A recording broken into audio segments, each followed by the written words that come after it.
اور وہاں ان بھی قابل ذکر ہے، اور وہاں دن بھی قابل ذکر ہے جس میں جس روز ہم ان سب خلائق کو میدان قیامت میں جمع کریں گے۔ دیکھو سبھی آدمی کو جتنے جی روح زمین میں آیا، اللہ تعالیٰ سب کو قیامت کے دن میں میدان حشر میں جمع کر دیں گے۔ پھر مشرکین سے کہیں گے کہ تم اور تمہارے شریک اپنی جگہ ٹھہرو، پھر ہم ان عابدین و معبودین کے آپس میں پھوٹ ڈالیں گے، اور ان کے شرک ان سے خطاب کر کے کہیں گے کہ تم ہماری عبادت نہیں کرتے تھے، سو ہماری تمہارے درمیان خدا کافی گواہ ہے کہ ہم کو تمہاری عبادت خبر بھی نہ تھی۔ اس مقام پر ہر شخص اپنے اگلے کیے ہوئے کاموں کا امتحان کر لے گا، اور ایک اللہ کے عذاب کی طرف جو ان کو مالک حقیقی ہے لوٹائے جائیں گے، اور جو کچھ معبود انہوں نے تراش رکھے تھے سب ان سے غائب اور گم ہو جائیں گے،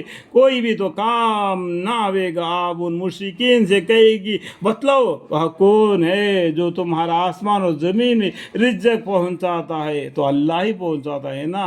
یہ بتلاؤ کہ وہ کون ہے جو تمہارے کانوں اور آنکھوں پر پورا اختیار رکھتا ہے؟ وہ بھی اللہ ہی ہے نا۔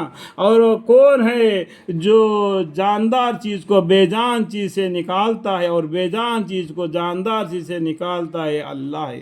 اور وہ کون ہے جو تمام کاموں کا تدبیر کرتا ہے؟ سو ان سوالات کے جواب میں وہ ضرور یہی کہیں گے کہ ان سب افعال کا افعال اللہ ہے۔ تو ان سے کہے کہ پھر شرک سے کیوں نہیں پرہیز کرتے؟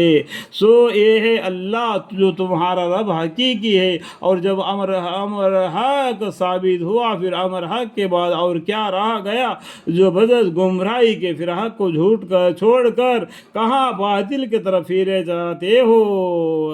اس طرح آپ کے رب کی ازلی بات کی ایمان نہ لائیں گے تمام متمائر سرکشی لوگوں کے حق میں ثابت ہو چکی ہے۔ آپ ان سے یوں بھی کہیے کہ کیا تمہاری تجویز کے یہ شریک میں کوئی ایسا ہے جو پہلی بار بھی مخلوق کو پیدا کرے پھر قیامت میں دوبارہ بھی پیدا کرے؟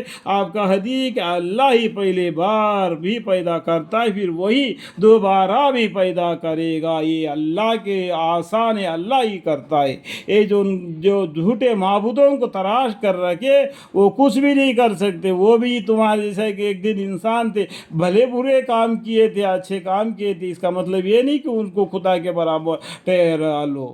اللہم اغفر لی، اللہم اغفر لی، یعنی پہلے بار بھی اللہ ہی پیدا کرتا ہے اور دوبارہ بھی اللہ ہی تم کو پیدا کرے گا۔